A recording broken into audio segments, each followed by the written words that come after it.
RJ Mit. But I do.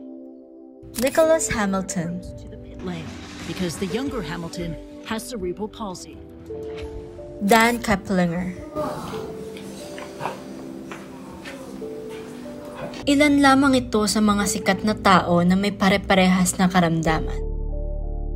Ngunit sa bawat sikat na pangalan, marami pang istorya ang dapat paringgan.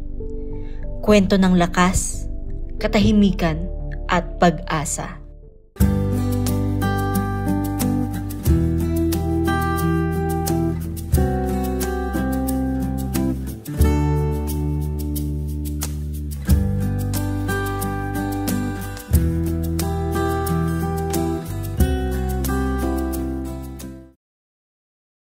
Ayon sa Manila Bulletin, sa Pilipinas, tinatayang nasa 1 hanggang 2% ng populasyon ang may cerebral palsy. Nakatumbas ng halos 1 milyong Pilipino noong 2023. Sa isang sulok sa Tondo, may kwento pang hindi naririnig. Sa kabila ng mga hamon na dala ng kanyang kalagayan, patuloy siyang umaasa, nangangarap, at lumalaban. Ako po si Alisa Hernandez. Age ko po yung ako po ay cerebral palsy. Normal siya nung pinanganak ko siya.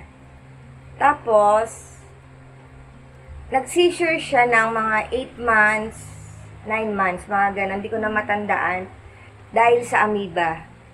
Monthly yun, nag-seizure siya.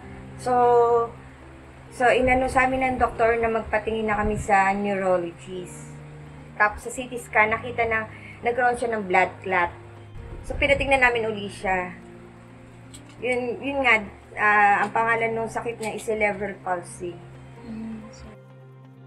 Ang cerebral palsy ay isang uri ng sakit na nakakaapekto sa pag-iisip ng isang sanggol or bago siya ipanganak. So, nakaka-apekto ito sa isang pasyente, lalo na sa kanyang pang-araw-araw na buhay. Dahil may mga bagay siyang hindi niya nagagawa, katulad ng mga ordinaryong tao. Meron din siyang tinatawag na decrease ang brain development niya. So, mas mababa ang kanyang pagkakaintindi sa mga bagay-bagay, katulad ng mga ordinaryong tao. So, yun ang mga bagay na pwedeng maka-apekto sa isang pasyente may cerebral palsy. Sa karaniwang sanhi ng cerebral palsy ay nangyayari ito tuwing kadalasan ay pagbubuntis. Ito ay naapektuhan ng una sa pagkulang ng oxygen sa bata na galing sa ina. Pangalawa is infection. Pangatlo is brain development. So, pinaka most common nito is infection, kasunod ay oxygen. Ito yung mga pasyente na kadalasan nakikita natin sa mga magulang na may asthma. Because ang asthma ay isang sanhi ng pagkakulang sa oxygen. So pag nakulang ang oxygen nila, mangyayari sa isang bata na nasa loob ng tiyan is magdidecrease din ng oxygen niya na pwedeng maging cause ng ischemia o kaya ng paghina ng utak. Kadalasan din dito nagkakaroon ng mga brain development dysfunction na yung utak mo hindi nade-develop ng mas maganda. So, yun ang pinaka-most common at ang pinaka-risk infection talaga na galing din sa lahat. Sa murang edad pa lamang, naranasan na ni Ariza ang mga limitasyon ng kanyang katawan. May mga simpleng gawaing bahay na karaniwan sa iba ngunit hirap siyang gawin. Sa kabila nito, patuloy pa rin siyang nagsusumikap. Ano po, nahihirap. Sobrang po. Ano po, kasi hindi ko po nagagalaw po yung isang kamay ko. Bali, isang kamay lang po. Favorite ko pong gawin kasi lagi po kumaanta lang po. Hindi po kasi kumanta. Tapos pag nanonood ng TV, po, nagdilipit po ako ng kama po. Tinutulungan mo sila, mama? Ang andun yung hirap eh. Alam namin, sinabi na ng doktora na mahirap. Kumbaga sa 10 anak mo, triplihin mo to. Tigas ng ulo. Tantrums, yung ganyan. Siyempre, dala-dala ng sakit niya. Sabi ng doktora namin, huwag mo siyang ituring na special. Ituring mo siya ng normal. Parang pinapalo ko din siya. Kung may kasalanan siya, pinapalo ko siya. Pero syempre, iba dun sa palo, dun sa normal, sa palo sa kanya, di ba? Andun yung may ingat na palo. Mahirap minsan yung pag may tantrums na siya. Kasi ang tantrums niya, minsan, pag hindi niya na kayang nananakit siya. Pero hindi naman ganun pananakit na mabigat. At nangungurot, mga ganun bagay. Tapos, nanggigigil, ganyan. So, kaya namin i-handle naman ng mga anak ko yon. Kasi habang lumalaki sila, nakahanda na yon. Hinanda ko na sila kung paano nila hahabaan ng pasensya nila sa atin nila. Hanggang ngayon, okay lang. Minsan, mag-tantrums na siya, okay lang. Ang ginagawa namin, pag may tantrum siya, talk siya ng talk. Hindi na namin pinapansin. Kasi once na pinansin mo siya, lalong lumalala. Sasagot siya. Never siyang hindi sasagot. Pag nagsalita kami, sasagot siya. Hahaba lang lalo. So, ang ginagawa namin, dinidedman na lang namin. Hinahayaan namin siya magsalita. Ano po yung mga bagay na nagpapasaya kay Isa kahit meron po siyang ganyan condition? Kung ano yung gusto niya. Cellphone, TV. Yung mga ganyan. Pag nagkukwentuhan kami ng family. Kasi siya, minsan, madalas nga siya yung niloloko. Pero wag ka, nakikipagsabayan talaga siya. Talagang para siyang normal na nakikipagsabayan siya. Kasi yun nga yung kinalakihan niya sa amin. Kung paano yung normal na nagbibiroan kami. Kasali siya. Ngunit hindi sapat ang positibong paningin sa pagtago ng kanyang mga pagsubok. Kasi parang gusto ko po lumabas. Kaya na po hindi pwede po kasi sa kondisyon. Lagi po, yun po, sa dapat namin pagkwentuhan po sa, yung sa mga pinsan ko po,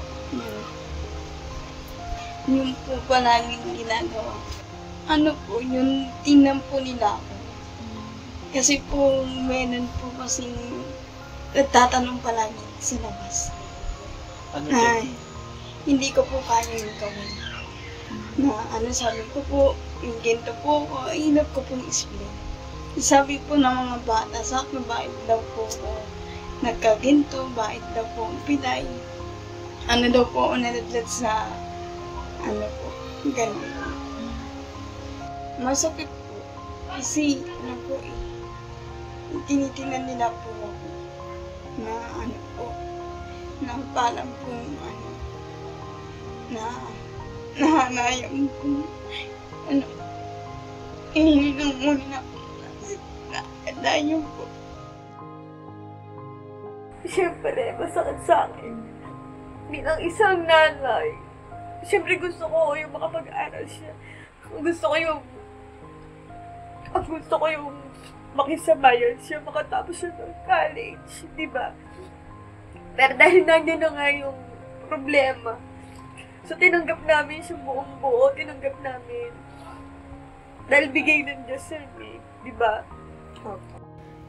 Sa likod ng bawat ngiti at pangarap ng mga taong may kapansanan, nakatago ang mga kwentong puno ng pait at luha.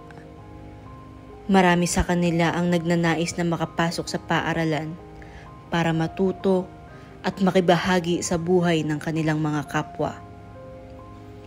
Ngunit madalas silang hinahadlangan, hindi ng kanilang katawan, kundi ng mga salita at tingin ng mga kaklase na puno ng panghuhusga at pang-aapi. Nag-grade 2 na siya, nag-CR siya. Ang ginawa ng mga klase niyang lalaki, sinaraduhan siya ng pinto. Hindi siya umiyak. Ang ginawa niya, kumuha siya ng lapis. sabi ko nga sa kanila, ang nakita lang ng teacher, yung pag-amba ng anak ko. Pero hindi niya nakita kung bakit inambaan. Diba? Kung saan nagsimula. Tinanggal nila yung anak ko. Inalis nila. Siyempre, natatakot yung ibang nanay sa anak ko dahil sa itsura niya. Baka daw andun yung manakit dahil sa sakit niya. Ayon sa UNESCO, mas mataas ang tsansang mabuli ang mga PWD na nag-aaral kumpara sa mga batang walang disability. If ever na bibigyan ka ng chance na mag-aral ulit, gugustuhin mo ba? Opo. Gusto ko. If anong gusto mong kunyaring course? Hindi naisip ko kasi dalawa po iniisip ko kasi sinabi ko na po sa lolo ko po. Sabi niya ako ng lolo ko, gusto ko maging abogado. Ang abogado. Sana po. Yung isa, sabi mo dalawa yung Opo. Gusto ko po yung yung nababake ng cooking, ganun po. Nakikita ko po kasi sa TV. culinary, yung mga nagbe-bake. Tapos binibenta din nila. Pero ano nga ba ang mga tulong na binibigay ng barangay sa mga katulad ni Ariza? Sapat ba ito? O isa na namang pangakong maganda sa simula, pero bigong tuparin sa dulo? Sa totoo lang, wala pa kasi kami yung program dun sa specific na merong sakit na ganyan dito sa barangay kasi wala rin naman pondo si barangay sa ganun. Pero, since may mga program si government, yung city natin, andito kami mga nangmuno na tumutulong din sa mga mayroong katansanan katulad ng nasabi mo. Meron tayong malapit dito na health center na ilang kanto lang. Nire-repair din namin doon kapag kailangan na urgent. Pag nag-apply ka sa DSWD at na-approve yan, meron kang monthly na makatatanggap sa Maynila na 500. Tapos, ibinibigay siya sa barangay, kung saan tayong si barangay tutulungan si PWD para ibigay yung nararapat na tulong na pinansyal ng gobyerno. Kung hindi makakapunta sa kung saan yung designated na bigayan ng parang icon, sabihin na natin ayuda or yung benepisyo nila bilang PWD, kami mismo, mga namumuno, pupunta sa bahay ng PWD patients para ibigay yung 500 per month na yun. Sa barangay, kapag may bigayan dito, kasama sila syempre. Yung mga bigas, pagkain, kasama rin sa binibigyan ng aming chef. When it comes sa kalusugan, gaya ng sinabi ko, may malapit tayong health center.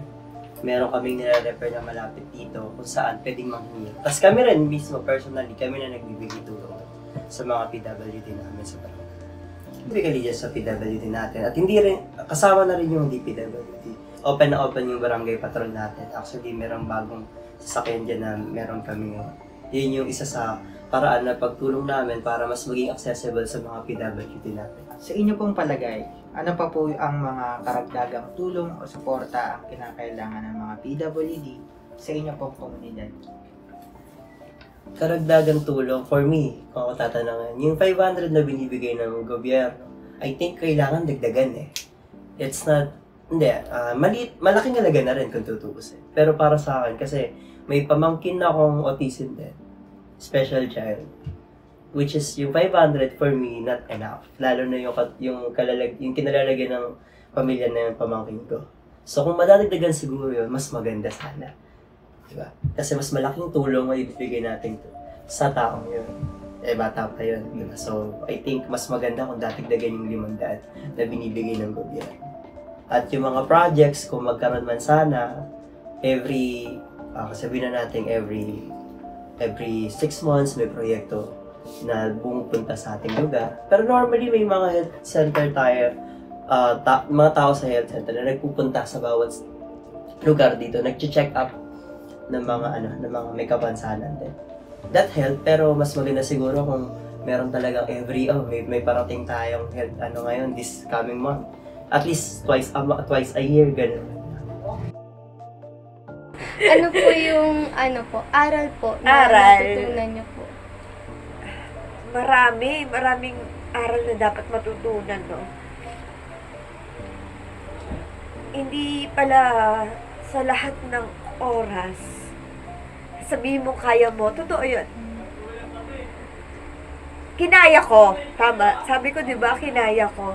Pero minsan talaga darating yung oras na, lalo na pag nagsabay-sabay ang problema, yung pag wala na kayong pera, may sakit ang asawa mo, hindi makapagtrabaho. Mabigat.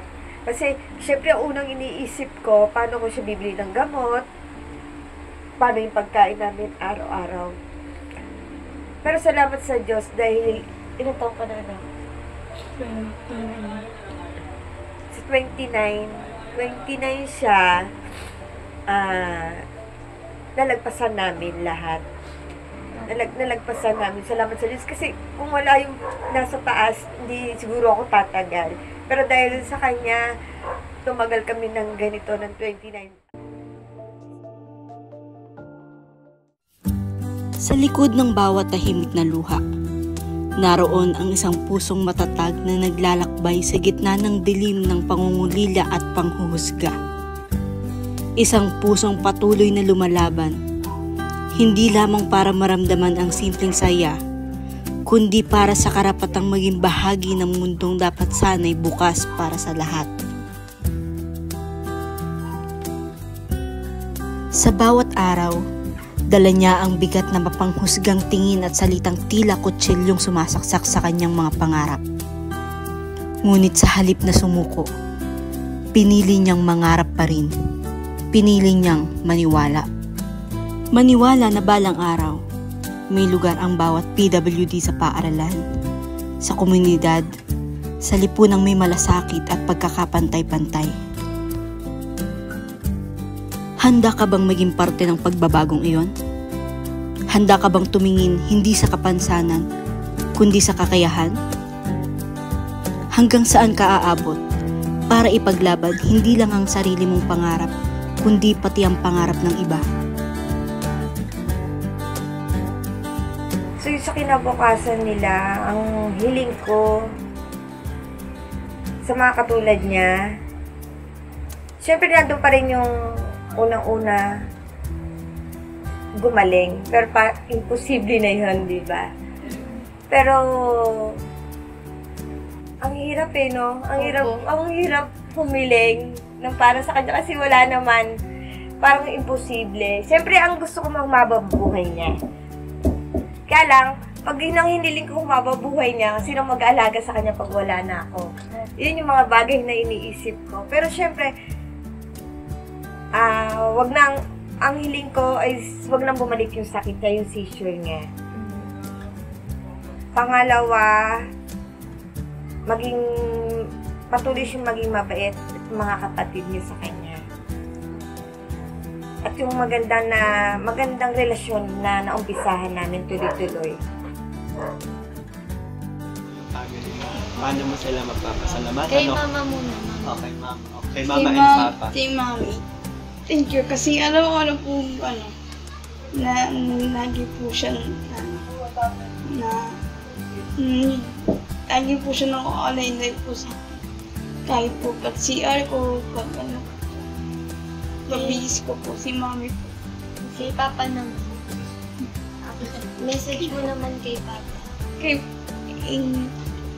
papa. Kay daddy po. Kay daddy, thank you po. Kasi siya po yung sa akin. Talaga po. Sa mga kuya mo naman. Sa mga kapatid ko po. Patay. Kapatid ko po. Thank you po kasi inaalagaan nila.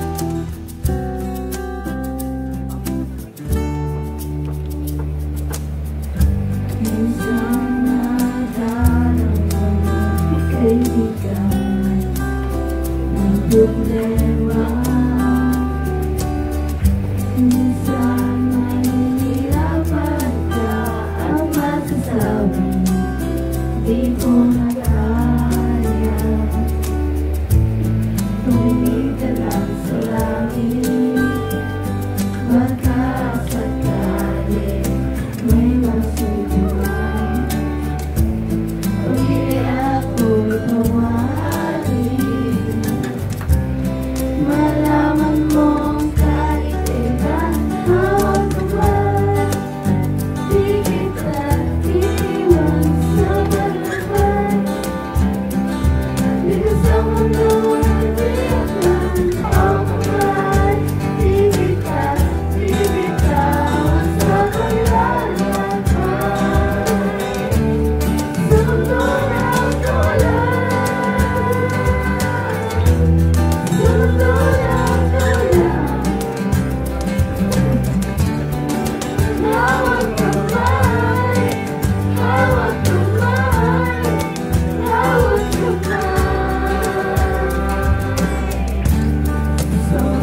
Ilang beses.